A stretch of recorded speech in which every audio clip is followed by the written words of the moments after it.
Assalamu alaikum everyone, this is Mubin Ahmed and we are back with a new lecture on physics. So last class के अंदर हम लोगों ने कुछ question answers किए थे, पास्ट पेपर्स किए थे पेपर 1 के. हम उसी को ही कंटिन्यू करेंगे. कुछ क्वेश्चंस हैं जो मैं करवाना चाहता हूँ, लाइक अराउंड 20-25 क्वेश्चन है जो मैं चाहता हूँ कि हम करें. चलो, अब सवाल देखो. The load is hung from a steel wire. आपने एक स्टील वायर से एक लोड को हैंग किया हुआ है. The load is increased. फिर आपने क्या किया कि आपने लोड को बढ़ाना शुरू कर दिया. The length of the wire increases until the limit of proportionality is reached. जैसे जैसे लोड बढ़ाते गए आपकी जो वायर की लेंथ है वो भी बढ़ती गई और आप लिमिट तक पहुंच गए. कौन सी लिमिट तक? लिमिट ऑफ प्रोपोर्शनैलिटी तक पहुंच गए. Now what is limit of proportionality? ये एक पॉइंट होता है जिसके बाद आपका स्प्रिंग की एक्सटेंशन उस पर लगाए जाने वाले लोड के डायरेक्टली प्रोपोर्शनल नहीं रहती है. उनमें जो रिलेशनशिप होता है, जो हुक्स लॉ होता है, वो ब्रेक हो जाता है. What will happen? क्या होगा? अब वो कह रहे हैं कि आप ऑलरेडी इस पॉइंट तक पहुंचे हुए थे और आपने मास को हल्का सा और इंक्रीज़ कर दिया, लोड को और इंक्रीज़ कर दिया. अब क्या होगा उस वायर के साथ? The extension of the wire increases and the wire no longer obeys Hooke's law. Exactly, बिल्कुल सही कहा. एक्सटेंशन फिर भी आएगी, याद रखो. जो लिमिट ऑफ प्रोपोर्शनैलिटी होती है वो एक पॉइंट होता है, उसके बाद अगर आप उसको एक्सीड कर जाते हो तो आपका जो रिलेशनशिप होती है between force and load and extension वो ख़त्म हो जाता है. एक्सटेंशन फिर भी आती है. यूजुअली होता ये है कि जो इलास्टिक ऑब्जेक्ट्स होते हैं they usually become easier to extend. ठीक है, तो ये बिल्कुल सही कह रहे हैं. एक्सटेंशन फिर भी आएगी. Extension of the wire will increase, but अब डायरेक्टली प्रोपोर्शनल नहीं है. वो एक्सटेंशन अब लोड के डायरेक्टली प्रोपोर्शनल नहीं है. हुक्स लॉ ऑब ए नहीं हो रहा. तो ए आपका बिल्कुल सही आंसर है, लेकिन बाकी ऑप्शंस भी देखेंगे कि why are they wrong. B कहती है the extension of the wire decreases. नहीं, एक्सटेंशन तो कम नहीं हो सकती ना. आप मास इंक्रीज कर रहे हो और वो कंप्रेस होना शुरू हो जाए. It does not make sense. C कहता है the extension of the wire increases and it obeys Hooke's law. नहीं, हुक्स लॉ ऑब ए नहीं करता. इस पॉइंट के बाद हुक्स लॉ टूट जाता है. हुक्स लॉ ऑब ए नहीं होता है. डी कहता है the extension of the wire decreases as it obeys Hooke's law. नहीं, ये भी गलत है. सो इसका सही answer was A. I hope this question make sense. A spring is stretched by hanging a piece of metal from it. Okay,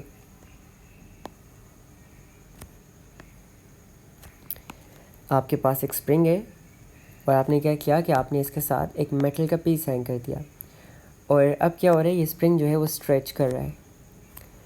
Which name is given to the force that stretches a spring?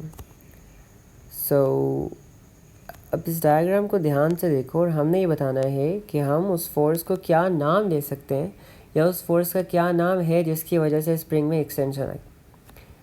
अब ये metal जो है, ये metal इस spring को नीचे की तरफ पुल कर रहा है कि नहीं? कर रहा है ना. और ये कौन सी फोर्स है? ये वेट है. ये क्या है? ये आपके मेटल का वेट है जो कि स्प्रिंग को नीचे की तरफ क्या कर रहा है? पुल कर रहा है, जिसकी वजह से आपका स्प्रिंग स्ट्रेच कर रहा है. उसे कहते हैं wait.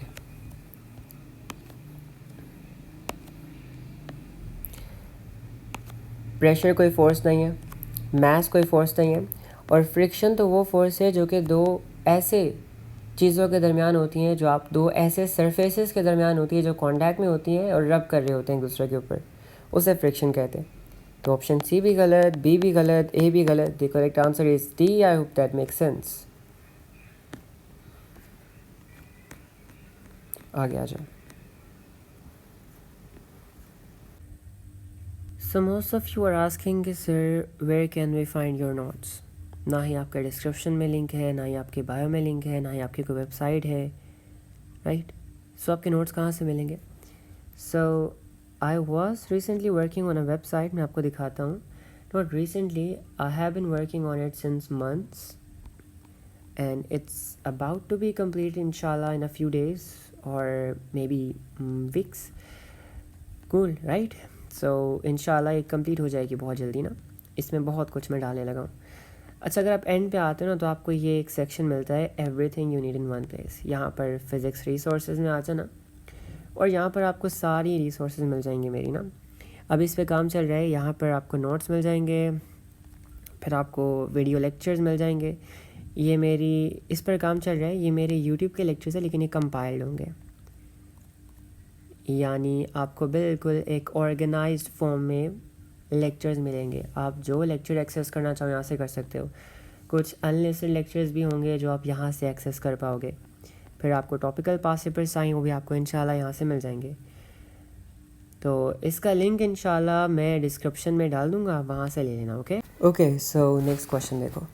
A student adds weight to an elastic cord. He measures the length of the cord for each weight. बच्चे के पास एक इलास्टिक कॉर्ड है और वो क्या कर रहे हैं, उस इलास्टिक कॉर्ड के साथ डिफरेंट मैसेज हैंग कर रहे हैं, और डिफरेंट मैसेज हैंग करने के साथ साथ हर मैस पे जो उस कॉर्ड की लेंथ है वो भी मेजर कर रहा है। और फिर क्या कर रहा है, उसने इन रिजल्ट्स का यूज़ करके फॉलोइंग ग्राफ बनाया, right. What has he plotted on the vertical access. Vertical access पे यानी वाई एक्सेस पे उसने कौन सी क्वांटिटी प्लॉट की है। देखो वो क्या कर रहा है कि हर मैस का वेट मेजर कर रहा है और हर वेट के ऊपर उस स्प्रिंग की, उस कॉर्ड की जो लेंथ है वो मेजर कर रहा है। तो वो वाई एक्सिस पे क्या रख सकता है, वाई एक्सिस पे वो दो चीज़ें रख सकता है। पहला वो रख सकता है आपके पास कॉर्ड की लेंथ, है ना, कॉर्ड लेंथ। और दूसरा वो रख सकता है कॉर्ड्स एक्सटेंशन, उसकी एक्सटेंशन। अब ज़रा वीडियो को पॉज करो और सोचो कि यहाँ पे क्या अपलोड कर सकता है वो, कॉर्ड की लेंथ या कॉर्ड की एक्सटेंशन। चलो मैं बताता हूँ। देखो आपका ग्राफ ज़ीरो से स्टार्ट हो रहा है, यानी जब आपका वेट ज़ीरो था तो जो वाई एक्सिस पर क्वांटिटी होनी चाहिए वो भी ज़ीरो होनी चाहिए।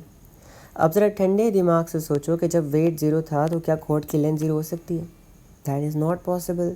Y that is not possible, वो इसलिए पॉसिबल नहीं है क्योंकि कॉर्ड की अपनी लेंथ होगी ना, कम से कम 2 सेंटीमीटर 3 सेंटीमीटर थोड़ी बहुत भी बेशक अपनी ओरिजिनल लेंथ होगी, तो that is not possible. Even weight is zero, आपकी कॉर्ड की अपनी लेंथ ज़ीरो नहीं हो सकती है। अगर यहाँ पे कॉर्ड्स लेंथ होता तो ये ग्राफ यहाँ से स्टार्ट होता, ज़ीरो से थोड़ा सा ऊपर, ठीक है। यहाँ पे एक्सटेंशन आएगी, वाई, बिकॉज आपका जब वेट ज़ीरो है तो ओनली एक्सटेंशन इज़ समथिंग जो ज़ीरो हो सकती है, लेंथ ज़ीरो नहीं हो सकती है। अगर मैं ऊपर ग्राफ दिखाऊँ, हमने ऊपर बहुत सारे एग्जांपल्स किए हैं, जैसे आप ये ग्राफ देख लो, यहाँ पर ये ग्राफ जो है वो ज़ीरो से स्टार्ट नहीं हो रहा। वाई, बिकॉज एक्स एक्सिस पे आपके पास स्प्रिंग की लेंथ है। Even though the force is zero there will still be an original length of the spring, right. इसलिए फोर्स से स्टार्ट हो रहे हैं। अगर आप ये ग्राफ देखो, यहाँ पर भी ज़ीरो से स्टार्ट नहीं हो रहा, वाई एक्सिस पे लेंथ ऑफ द स्प्रिंग है, इसलिए ज़ीरो से स्टार्ट नहीं हो रहा, 2 से स्टार्ट हो रहा है। Why, because even though the load is zero, आपकी जो स्प्रिंग की लेंथ है ना वो ज़ीरो नहीं हो सकती है, कोई ना कोई लेंथ तो होगी स्प्रिंग की, है ना। इसी वजह से बिकॉज हम ये ऑब्ज़र्व कर सकते हैं कि हमारा ग्राफ एग्जैक्टली ज़ीरो से स्टार्ट हो रहा है। जब आपका वेट ज़ीरो है तो जो वाई एक्सिस पे क्वांटिटी होगी वो भी ज़ीरो होनी चाहिए। तो ओनली पॉसिबल थिंग क्या है, एक्सटेंशन। अच्छा, अब ए कहते हैं measured length, that is not possible. B कहते हैं ओरिजिनल लेंथ, वो भी पॉसिबल नहीं है। सी कहते हैं measured length plus original length, ये तो कुछ और है ना। डी कहते हैं measured length minus original length. अगर मैं थोड़ी वर्डिंग चेंज करूं और इस मेजर्ड लेंथ को मैं टोटल लेंथ कह दूं माइनस ओरिजिनल लेंथ, क्या तभी सेंस बनाएगा? बिल्कुल, ये है फॉर्मूला किसका, एक्सटेंशन का। ये फॉर्मूला, ये इक्वेशन आपको क्या देती है, ये आपको एक्सटेंशन देती है। अब एक्सटेंशन भी डायरेक्टली मेंशन नहीं की, उन्होंने एक इक्वेशन दी है, वहाँ से आपने फिगर आउट करना था। That's why your answer is D. I hope this question makes sense. Okay, next question. An experiment is carried out to measure the extension of a rubber band for different loads. So यहाँ पर आपके पास एक rubber band है and आप उसकी extension major कर रहे हो for different loads. Results are shown below. और जो रिजल्ट्स आपके पास आए हैं उनका क्या किया कि आपने उन डिटेल्स को एक टेबल के अंदर डाल दिया। ये आपको लोड बता रहा है, ये आपको उसकी लेंथ बता रही है, ये वाला कॉलम, और ये वाला कॉलम जो है वो आपको उस रबर बैंड की एक्सटेंशन बता रही है। Which figure is missing from the table? अब टेबल में से कौन सा फिगर मिसिंग है हमने ये बताना है। सो हम देख सकते हैं कि आपके पास कॉलम नंबर 2 लेंथ के सेकेंड रो की वैल्यू मिसिंग है। जब आपने 2 न्यूटन्स की फोर्स लगाई थी तो स्प्रिंग की लेंथ क्या थी ये आपने निकाला। ख्याल से मुश्किल होगा, चलो देखते हैं। सबसे पहले हम देखते हैं कि स्प्रिंग की ओरिजिनल लेंथ क्या थी, आपकी रबर बैंड की ओरिजिनल लेंथ क्या थी। तो उसके लिए अगर आप यहाँ पर देखो तो जब फोर्स 0 थी तो ये आपके पास स्प्रिंग की लेंथ थी और 0 एक्सटेंशन थी। 0 एक्सटेंशन पे 0 फोर्स पे आपके पास जो स्प्रिंग की लेंथ होती है उसे कहते हैं ओरिजिनल लेंथ। ओरिजिनल लेंथ, ठीक है।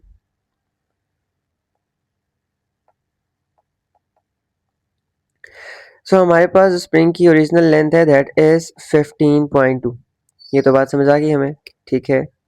ऑलराइट, हमें ये भी दिख रहा है कि जब आपने 2 न्यूटन्स की रोड लगाई तो जो एक्सटेंशन, ओहो सॉरी, एक्सटेंशन आपके पास आनी चाहिए दैट इज 2.1, राइट। तो हम स्प्रिंग की टोटल लेंथ कैसे निकाल सकते हैं? टोटल लेंथ हम निकाल सकते हैं ओरिजिनल लेंथ में एक्सटेंशन को ऐड करके, राइट। तो ओरिजिनल लेंथ आपके पास 15.2 है और एक्सटेंशन आपके पास 2.1 आ रही है, तो ये आपके पास हो जाएगा 15, 16, 16, 17, 17.3, 17.3। तो आपका सही आंसर है B. I hope that make sense. चलो, हमने एमसीक्यूज काफ़ी ज़्यादा कर लिए हैं, अब हम करेंगे कुछ थ्योरी के क्वेश्चंस। एमसीक्यू की हमने काफ़ी अच्छी खासी प्रैक्टिस कर ली है, बहुत सारे क्वेश्चंस हमने कर लिए एमसीक्यूज के ना, काफ़ी ज़्यादा किए हैं। सो अब हम चलते हैं थ्योरी के ऊपर एंड कुछ थ्योरी के भी क्वेश्चन आंसर सॉल्व करते हैं। पहला सवाल देखो, फिगर 1.1 शोज अ स्टील स्प्रिंग। अब फिगर 1.1 में देखा जा सकता है कि हमारे पास एक स्टील का स्प्रिंग है, ठीक है। Describe an experimental procedure for obtaining the results needed to plot an extension load graph for this spring.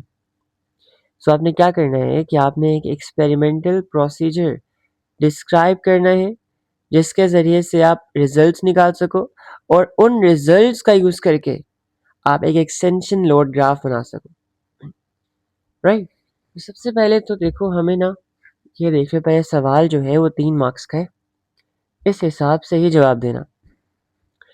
सबसे पहले हमें क्या करना है, सबसे पहले तो हमें स्प्रिंग की ओरिजिनल लेंथ चाहिए होगी। सो सबसे पहले हम वो निकालेंगे।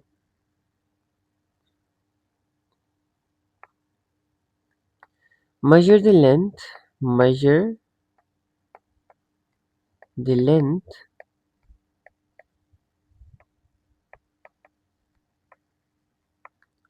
of the measure the length of the spring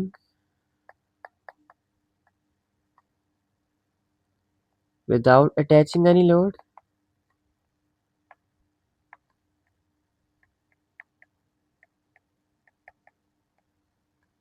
any load, and name this length as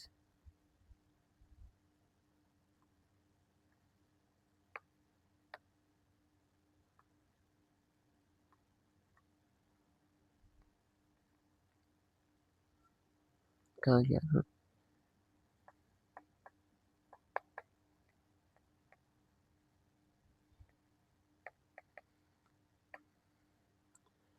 original length, ठीक है। उसके बाद हम कहेंगे hang a load with the spring, hang a load with the spring, उसके साथ लोड हैंग करो।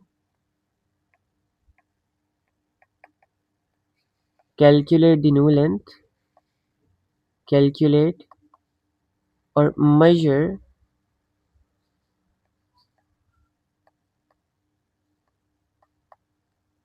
the new length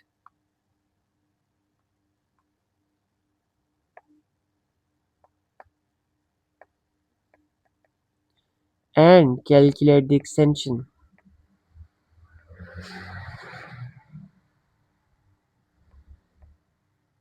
Calculate the extension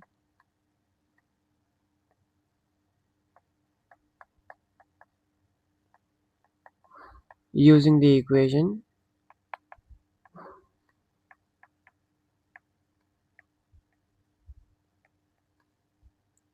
extension is equals to new length या total length minus original length. ठीक है, फिर हम कहेंगे repeat this experiment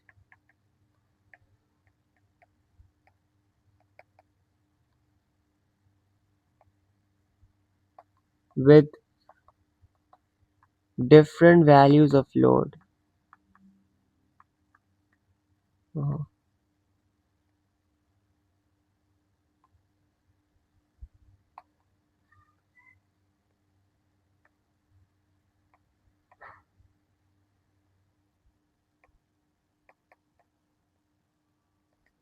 I hope it make sense.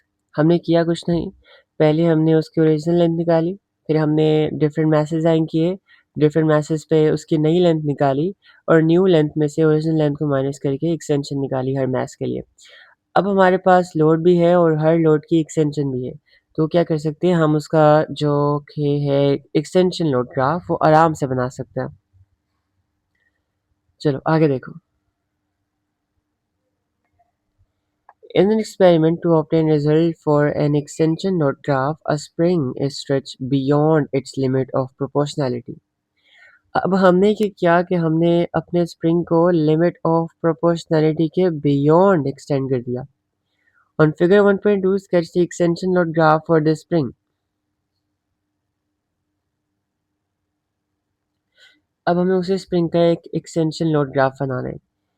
तो सबसे पहले तो देखो हम ये कह सकते हैं कि हमने जब स्प्रिंग को स्ट्रेच करना शुरू किया तो शुरू में तो वो हुक्स लॉ ऑबे करेगा और एक स्ट्रेट लाइन होगा फ्रॉम द ओरिजिन, लेकिन जैसे ही वो लिमिट ऑफ प्रोपोर्शनैलिटी को एक्सीड कर जाएगा उस पॉइंट पे क्या होगा कि वो ग्राफ कर्व होना शुरू हो जाएगा,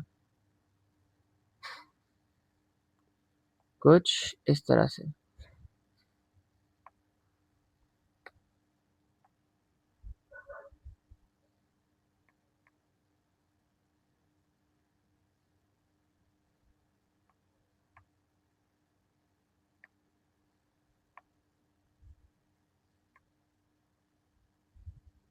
ठीक है, ये पॉइंट जो है ना, this point is your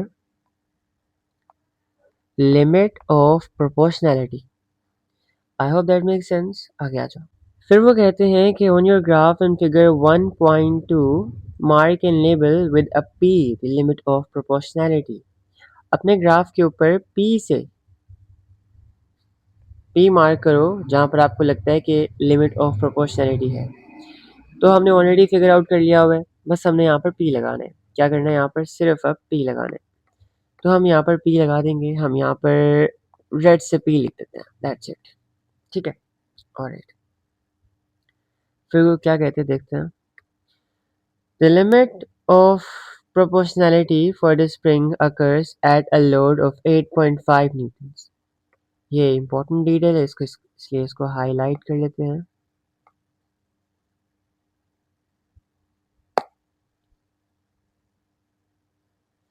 The extension of a spring is equal to 0.014 meters। और इस पॉइंट पर आपके स्प्रिंग की जो एक्सटेंशन थी that was 0.014 meters। When the load is equal to 3.5 newtons,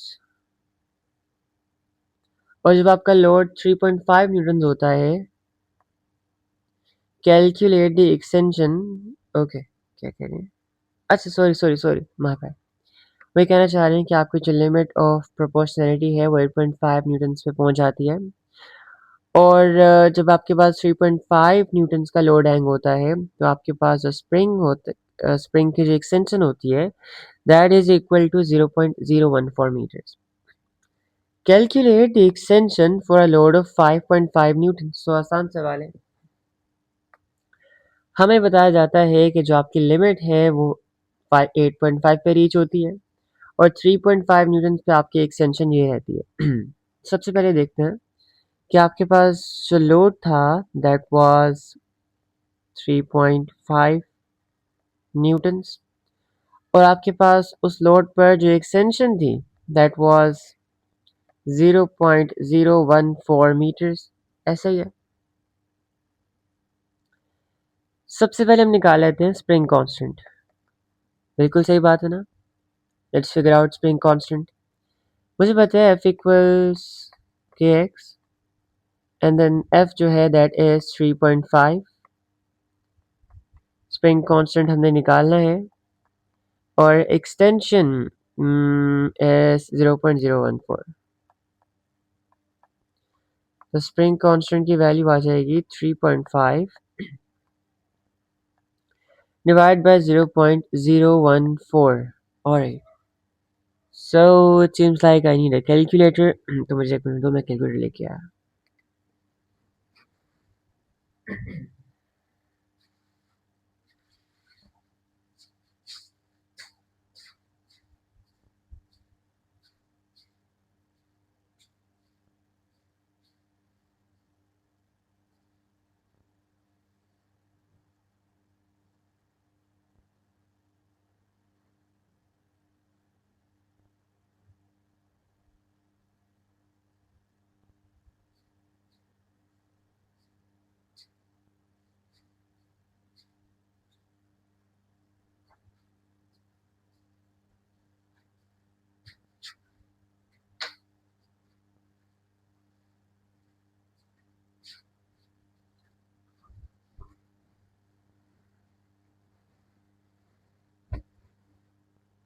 So भाई मैं ले आया।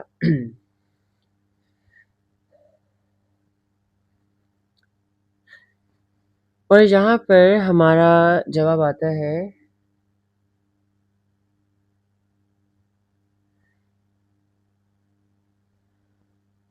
250 250 न्यूटन्स। ठीक है। और हमें क्या निकालना है? हमें निकालना है हमें पता है कि फोर्स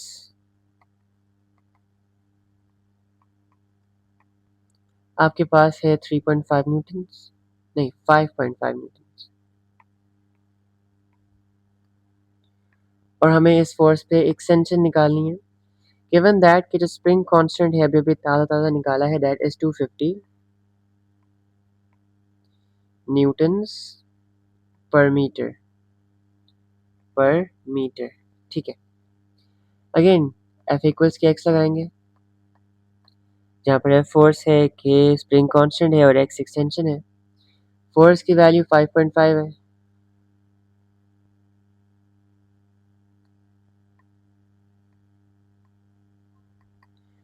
स्प्रिंग कांस्टेंट की वैल्यू 250 है और एक्सटेंशन की वैल्यू नहीं पता। तो एक्सटेंशन की वैल्यू निकालने के लिए हम करेंगे 5.5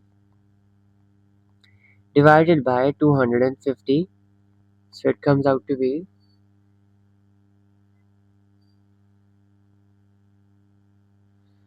0.022 newtons.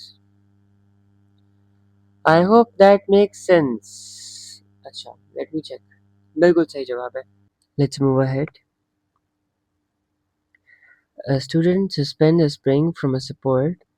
He attaches different loads to the lower end of the spring. For each load attached, he measured the extension of the spring. उसने क्या किया? उसने स्प्रिंग को एक सपोर्ट के साथ हैंग कर दिया और फिर उस स्प्रिंग के साथ डिफरेंट लोड्स अटैच कर रहे हैं और डिफरेंट लोड्स पर उसके डिफरेंट एक्सटेंशन निकाल रहे हैं। और फिर उसने जो डाटा इकट्ठा किया उसका उसने ग्राफ बना लिया।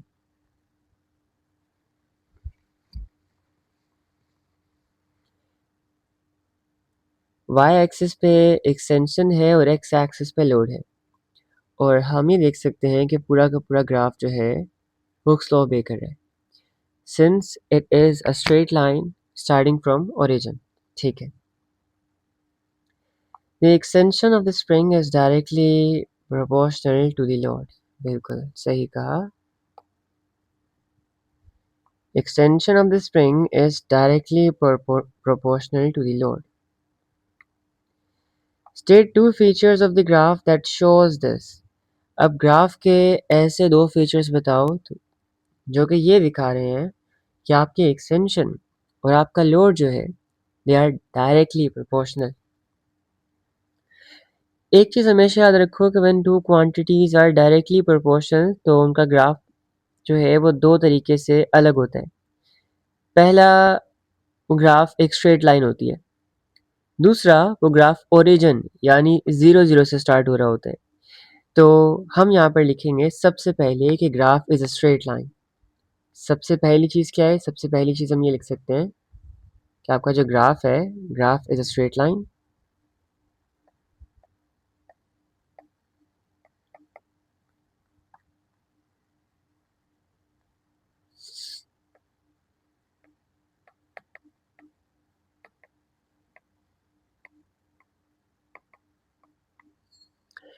दूसरा हम ये बता सकते हैं कि the graph is starting from origin. Graph is starting from origin.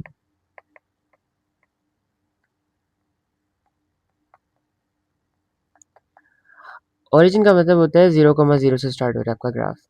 As we can observe कि पहले तो आपका ग्राफ एक स्ट्रेट लाइन है और दूसरा आपका ग्राफ स्टार्ट हो रहा है 0 0 से।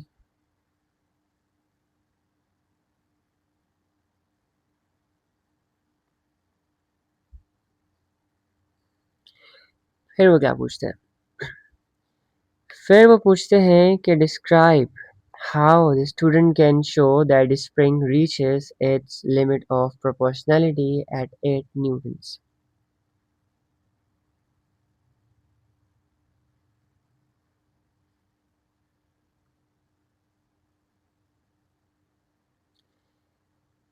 वो कह रहे हैं कि बच्चा जो है ना, उसको ये पता है कि आपकी जो लिमिट ऑफ प्रोपोर्शनैलिटी है वो 8 न्यूटन्स पर जाके रीच होगी। कब रीच होगी? 8 न्यूटन्स पर जाके रीच होगी। वो पूछ रहे हैं कि describe how the student can show that spring reaches its limit of proportionality at 8 newtons. वो ग्राफ पर ये कैसे दिखा सकता है कि 8 न्यूटन जो है वो लिमिट ऑफ प्रोपोर्शनैलिटी है। लिमिट ऑफ प्रोपोर्शनैलिटी वो पॉइंट होता है जिसके बाद आपका load is no longer directly proportional to your extension. आपका ग्राफ कर्व हो जाता है। तो हम ये कह सकते हैं कि भाई जब आपका वो बंदा 8 न्यूटन से ज़रा से भी बड़ी फोर्स डालेगा, ज़रा से भी बड़ी फोर्स लोड हैंग करेगा, तो आपका ग्राफ कर्व हो जाएगा, राइट। तो हम यहाँ पर लिख सकते हैं कि आपके पास when a load greater than 8 newton is added, when a load कोई और कर ले लेते हैं, when a load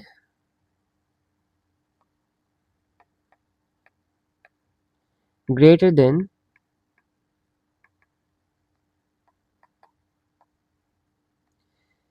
8 newtons is added,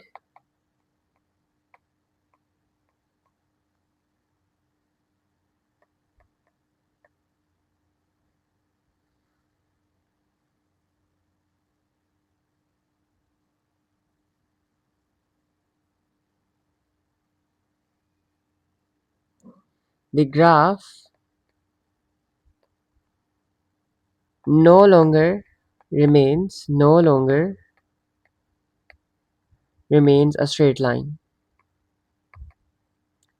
a straight line। या हम ये भी कह सकते थे the graph becomes a curve।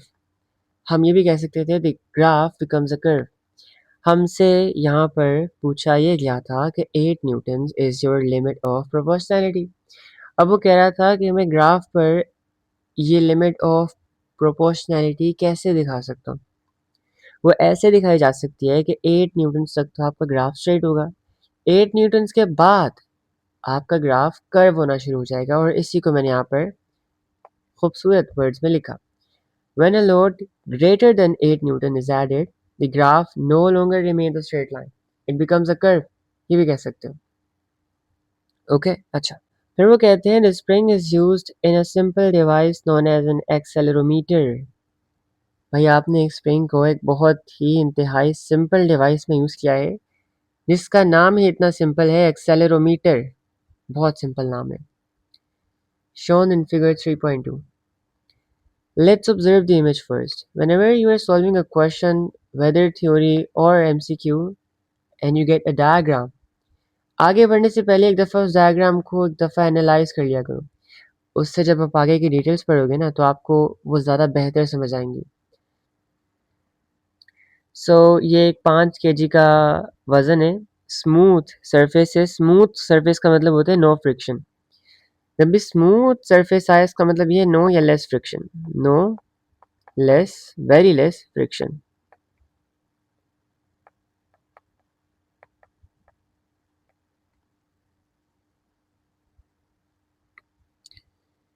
और ये आपने एक स्प्रिंग बांधा हुआ है इसके साथ, और ये स्प्रिंग जो है इसके साथ अटैच्ड है, ठीक है। और आप इस मैस को मेरे ख्याल से सिर्फ खींच रहे हो क्योंकि स्प्रिंग यहाँ से अटैच है। Alright, this spring is fixed at one end and attached to a mass of 5 kg at the other end. यहाँ से स्प्रिंग फिक्स हुआ है और यहाँ से आपने इसको एक मास के साथ बांधा हुआ है।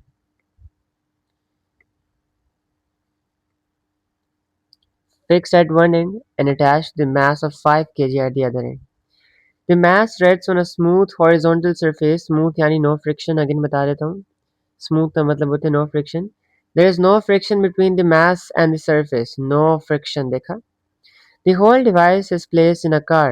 The whole device is placed in a car. और इस पूरी डिवाइस को आपने कार के अंदर रखा हुआ है। The car accelerates and the student notices that the extension of the spring is 3 centimeters. ठीक है। अब जैसे ही आपकी कार एक्सेलरेट करती है ना, as soon as your car accelerates, the car accelerates and the student notices that the extension of the spring is 3 centimeters. अच्छा, तो आपकी स्प्रिंग की जो एक्सटेंशन है दैट इज 3 सेंटीमीटर्स। सवाल कहाँ पे है? सवाल कहाँ है?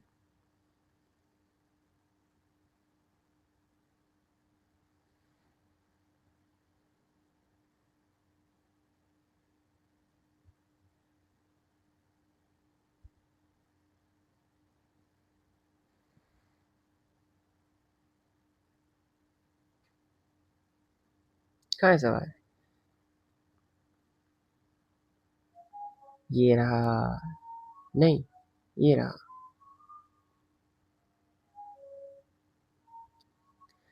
अच्छा, तो हमने निकालनी गाड़ी की एक्सेलरेशन।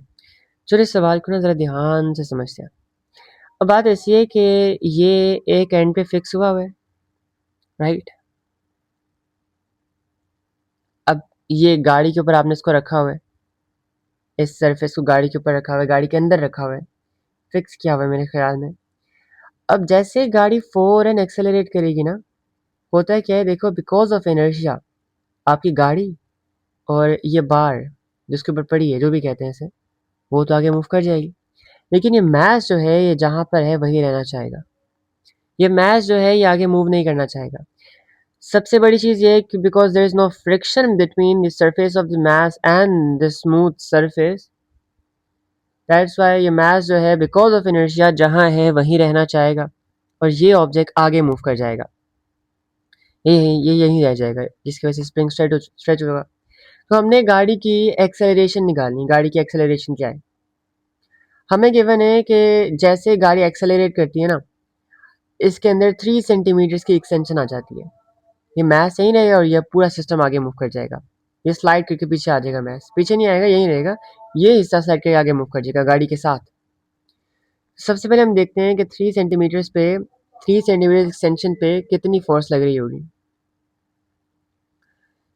3 सेंटीमीटर्स पे जो फोर्स आपके पास है दैट इज 4 न्यूटन्स।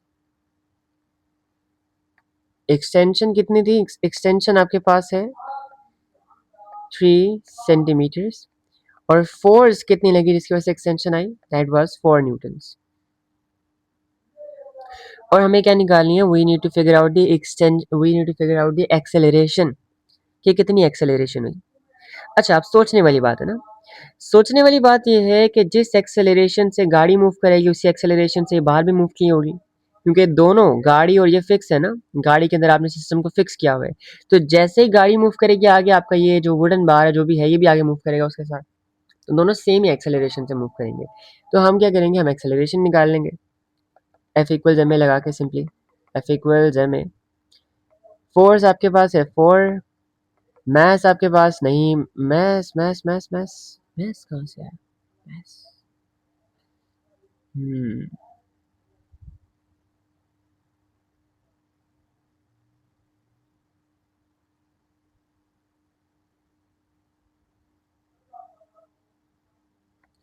मैथ तो गिवन ही नहीं है भाई।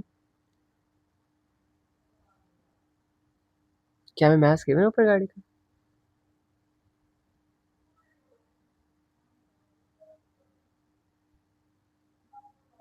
अच्छा हाँ, गिवन है गिवन है गिवन है, ये भाई मैथ्स में गिवन है हमें, माय बैड, भूल गया। तो F equals maths 5 into acceleration. तो एक्सेलरेशन यहाँ से आ गई, यहाँ से हमारे पास मैथ्स है दैट इज 5 kgs। तो एक्सेलरेशन यहाँ से हमारे पास आ गई 4 डिवाइडेड बाय 5। तो ये आपके पास आ जाएगा 0.8 मीटर्स पर second square. I hope that make sense, let me confirm. क्या आंसर यही आ रहा है?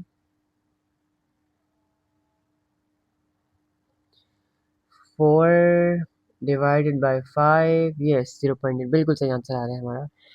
आई hope this question make sense, I hope समझ आ गया हो सबको। Okay, next question. Figure 8.1 shows an elastic rope, bungee. अच्छा, पता नहीं क्या होती है ये। The unstretched length of the rope is 0.8 meters, बेहतरीन हो गया, this is the original length.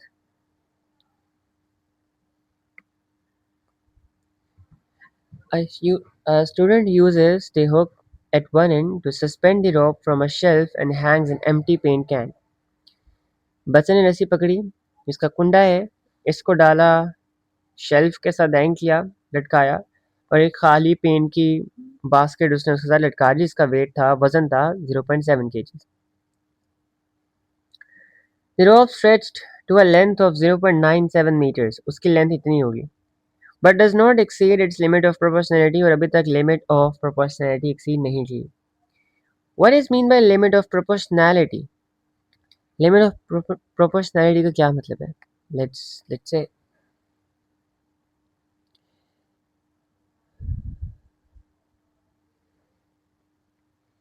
तो लिमिट ऑफ प्रोपोर्शनैलिटी बेसिकली एक पॉइंट होता है जिसके बाद the extension is no longer directly proportional to the load. Hooke's law break हो जाता है, Hooke's law is no longer obeyed.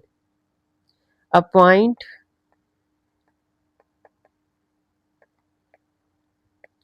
after which the Hooke's law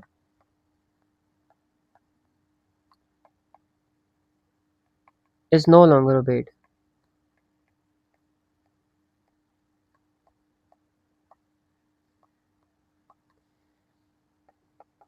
The extension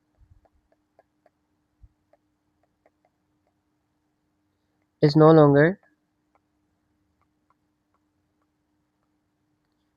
directly proportional to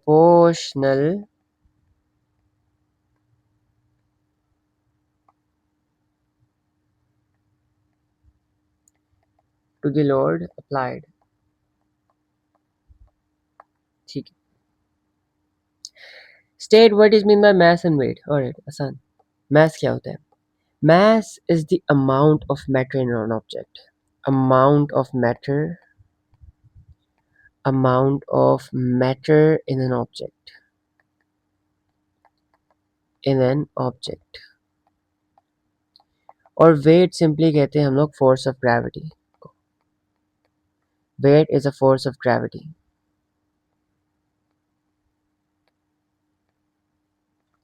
wait is a force of gravity, of gravity, ठीक है जी, that's it. फिर भैया आगे पूछते हैं the gravitational field strength is 10 newtons per kg, calculate the weight of the empty paint basket. तो empty paint basket का जो मास था दैट वाज 0.7 केजीज। तो 0.7 हमें पता है, जो वेट हम निकालते हैं, weight is equal to mg, mass times gravitational field strength. Mass is 0.7 and the gravitational field strength is 10, which gives us 7 newtons as our weight. For the rope, calculate the value for load upon extension, यानी spring constant निकाल दो। The load is 7 and what is the extension? Extension basically हम निकालते हैं total length minus original length. Total length basically is this and original length is basically this. So 0.97 minus 0.8. 0.97 minus 0.8 gives us, आपके पास आ जाएगा 0.17। तो 7 divide by 0.17 कितना आता है? 7 divide by 0.17 आता है आपके पास 41 न्यूटन्स पर मीटर। 41 न्यूटन्स पर मीटर। अब एक चीज़ का ख्याल रखना, वो क्या? यहाँ पर एक मार्क है और यहाँ पर यूनिट नहीं लगा हुआ। अगर आप यूनिट नहीं लगाते हो तो मार्क नहीं मिलेगा, ये चीज़ याद रखना। अगर यूनिट नहीं लगा हुआ तो it's mandatory, it's compulsory, you have to put the unit as well, you have to mention the unit. If you do not mention the unit then you won't get the mark, ठीक है? Alright. A student repeatedly pours small volumes of paint into the can. बच्चा Aahista Aahista paint डालता जा रहा है paint के डब्बे के अंदर। When there is 2.5 into 10 power 3 meter cube of paint in the can, the total length of the rope is 1.70 meters. जब आपने इतने वॉल्यूम का पेंट डाल दिया तो ड्रॉप की टोटल लेंथ हो गई थी तब तक 1.7 metres. This is where the rope reaches the limit of proportionality. ये वो पॉइंट था जब रोप अपनी लिमिट ऑफ प्रोपोर्शनैलिटी के पॉइंट तक पहुंच जाती है। Determine the mass of the paint in the can. Alright, तो 3 मार्क का सवाल है भाई, सोच समझ के करना पड़ेगा, ऐसे ही नहीं कर सकते। पहले देखते हैं हमें क्या गिवन है। सबसे पहले हमें वॉल्यूम गिवन है और हमें रोप की एक्सटेंशन गिवन है, ठीक है।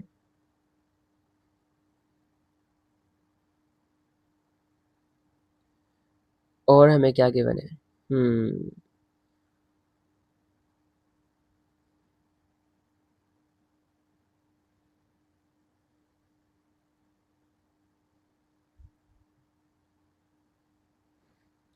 लेट्स सी हम यहाँ पर क्या कर सकते हैं।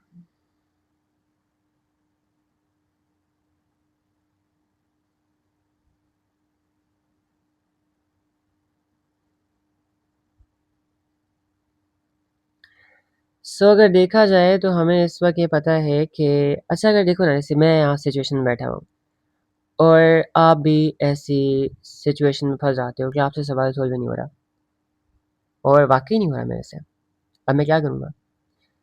पहले देखते हैं कि हमारे पास क्या क्या डेटा है।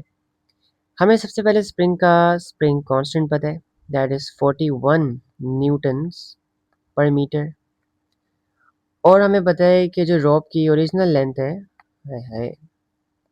जो ओरिजिनल लेंथ है दैट इज 0.8 मीटर्स। और जब आपने पेंट डाल दिया था बास्केट के अंदर, तब जो बास्केट जो लेंथ थी टोटल उस रोप की, टोटल लेंथ जो थी दैट वाज 1.7 मीटर्स, ठीक है। और हमें क्या नहीं पता? हमें फोर्स नहीं पता, राइट। इन दिस केस जो फोर्स होगी वो क्या होगी? Weight of the paint inside the basket, है ना। बिकॉज अगर ये आपका वो है, ये आपकी अगर शेल्फ है, ये आपकी शेल्फ है, चलो कुंडा भी लगा देते हैं, और आपने हुक डाला हुआ है इसके अंदर से, ये आपकी रोप आ रही है, ये आपकी बास्केट आ रही है,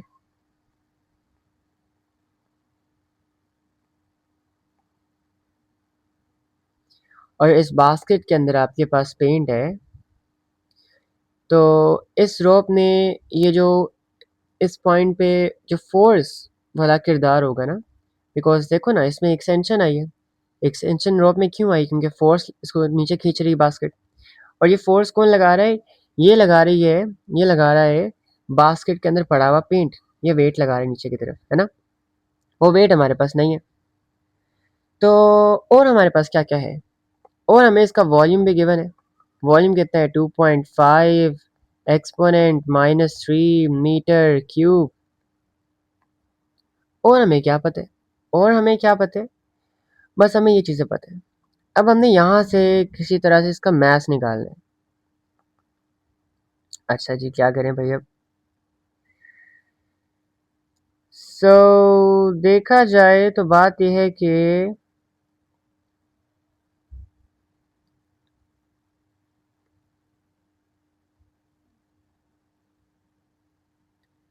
हमने क्या निकालना है इसका, हमने निकालना है determine the mass of the paint inside the can, ठीक है।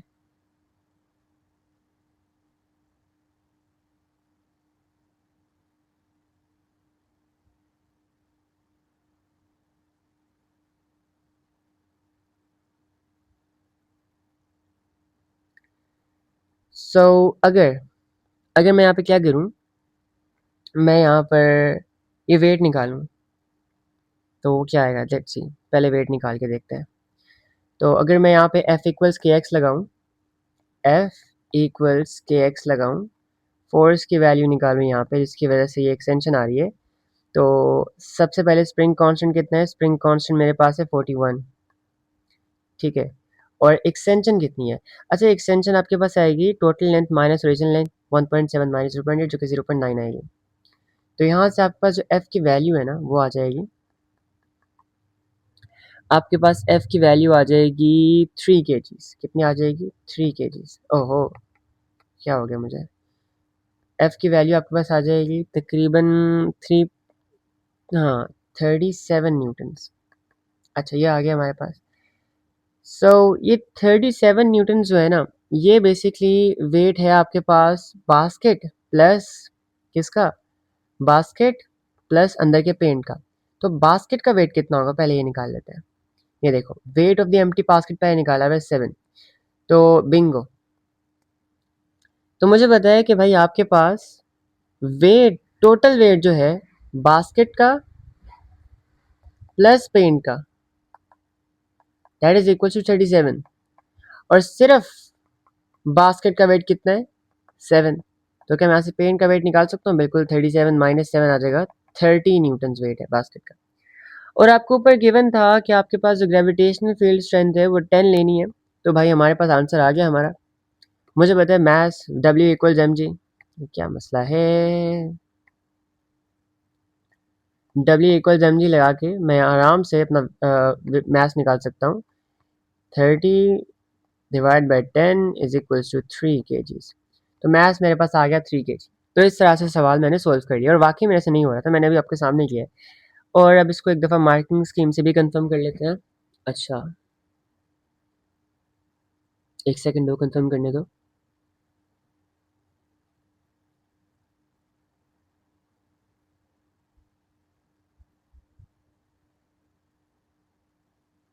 हाँ बिल्कुल सही है, हमारा मैथ्स आ रहा है 3 kgs एग्जैक्टली, बिल्कुल यही आंसर आ रहा है। तो भाई फिर वो कहते हैं कि जी the student continues to pour paint into the can until there is a volume of this in it. He notices that the elastic rope becomes harder to stretch after the limit of proportionality. अब क्या होता है कि आपकी limit of proportionality जब exceed हो जाती है तो now the rope becomes harder to extend. He plots a graph for the total length of the rope against the rope volume of paint added on figure 8.2. Sketch the length volume graph for the range 0 to 5 into 10 raised to power minus 3 meters cube, ठीक है। सो देखो यहाँ से लेके यहाँ तक तो your graph will be a straight line. Since यहाँ से लेके यहाँ तक आपका हुक्स लॉ obey हो रहा है, आपके पास जो वो है वो क्या कहते हैं उससे, आपका जो क्या बोलते हैं, एक्सटेंशन लोड आपस में डायरेक्टली प्रोपोर्शनल है। तो यहाँ पर जैसे जैसे आपका वॉल्यूम इंक्रीज होता जा रहा है, यहाँ पे जो वॉल्यूम ऑफ द पेंट है ना, it is acting as a weight force, ये एज अ लोड एक्ट कर रहा है। तो जैसे जैसे आप लोड आपका इंक्रीज करता जा रहा है, आपकी टोटल लेंथ भी बढ़ती जा रही है।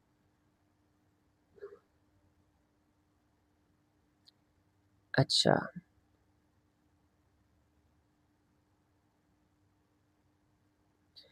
लेकिन लेकिन मसले की बात यह है कि हम इसको जीरो से स्टार्ट नहीं कर सकते। अब बताओ, सोचो क्यों ये ग्राफ गलत है। क्यों? बिकॉज हमारे पास वाई एक्सिस पे एक्सटेंशन नहीं है, we have total length. So even if the volume of the paint was zero, आपके पास उस ड्रॉप की कुछ ना कुछ लेंथ तो थी ना, तो हम इसको ओरिजिन से थोड़ा सा ऊपर रखेंगे, बेहतरीन हो गया। उसके बाद भाई वो आपसे कहते हैं कि आपका ग्राफ लिमिट ऑफ प्रोपोर्शनैलिटी को एक्सीड कर जाता है and becomes harder to extend. क्या होता है? Becomes harder to extend. अब ग्राफ को क्या ऐसे मोड़ा जाए या ऐसे मोड़ा जाए, सवाल ये आपने सोचना है। अब जरा सोचो, ठंडे दिमाग से सोचो कि जैसे हार्डर टू एक्सटेंड का मतलब होता है कि for the same increase in load there is less extension और लेस इंक्रीज इन लेंथ। तो आपका जब लोड इंक्रीज होगा, जैसे देखो यहाँ पर आपका लोड इंक्रीज हो रहा था, एक्सटेंशन भी इंक्रीज हो रही थी।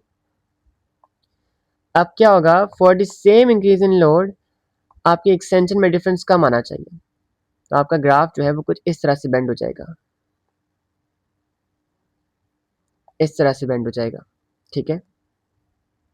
नहीं, इस तरह से माई बैड बेंड होगा।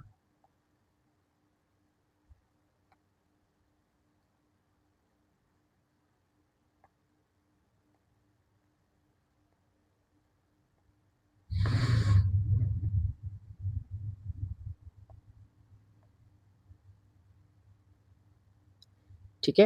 As you can observe, for the same increase in load अब एक्सटेंट जो लेंथ में डिफरेंस आ रहा है वो कम आ रहा है। That is what we need it, that is what explains, ये बताता है कि Europe has become difficult to extend. अच्छा, ओ भाई 3 मार्क दिए थे हमें इसके, वाह क्या बात है। 1 मार्क था इसका, 1 मार्क था इसका, 1 मार्क था इसका। ठीक हो क्या? अच्छा जी। फिर वो बोलते हैं कि the student suddenly removes the can from the end of the stretch rope as it contracts, the rope jumps into the air. State the energy change that is taking place in the rope as it contracts and jump into the air.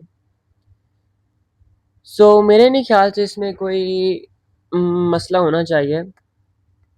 तो भाई मैं हम ये कह सकते हैं कि पहले आपके पास जो उसके अंदर एनर्जी स्टोर थी बिकॉज ऑफ स्ट्रेच्ड, बल्कि हमने अभी एनर्जी वर्डन पावर किया ही नहीं है। लेकिन चलो आंसर नहीं देता हूँ, जिसने किया होगा समझ आ जाएगा। अगर नहीं किया आपने एनर्जी वर्डन एंड पावर तो इग्नोर कर देना। हम ये कह सकते हैं कि भाई from elastic potential energy to kinetic energy and then to gravitational potential energy, because it jumps in the air ना, ऊपर जाती है। That's it. So this was all. मेरे नहीं ख्याल से कि आप कुछ रह गया इस चैप्टर के अंदर जो मैंने नहीं करवाया हुआ। इतनी डेप्थ में तो मैंने अभी तक कोई चैप्टर कवर किया नहीं यूट्यूब पे ना। तो मैंने पहले नोट्स वगैरह सब पीडीएफ हर चीज़ ना मैं इंशाल्लाह डिस्क्रिप्शन में डाल दूंगा। हमने डिसेंट अमाउंट ऑफ पेपर 1 के क्वेश्चन सॉल्व किए, यानी थ्योरी और एमसीक्यू किए और थ्योरी के क्वेश्चंस किए। एक और चीज़, इसके अंदर जो सवाल थे वो आईजीसीएसई से भी थे और ओ लेवल से भी थे। तो अगर आप समझ रहे हो कि आप ओ लेवल्स के हो तभी देख सकते हो, आईजीसीएसई वाले नहीं देख सकते, ऐसी कोई बात नहीं है। I hope the video was helpful. If you find it helpful, do make sure to spread this among your social circle. Share this video with those जिनको आपको लगता है जिनके साथ शेयर करने से उनकी भी मदद हो सकती है। बाकी do make sure to like, share and subscribe, and for notifications of my new videos do make sure to turn that bell icon जो भी यूट्यूबर्स बोलते हैं। तो मिलते हैं इंशाल्लाह अगली वीडियो में, तब तक के लिए इजाज़त दीजिए। अल्लाह हाफिज़।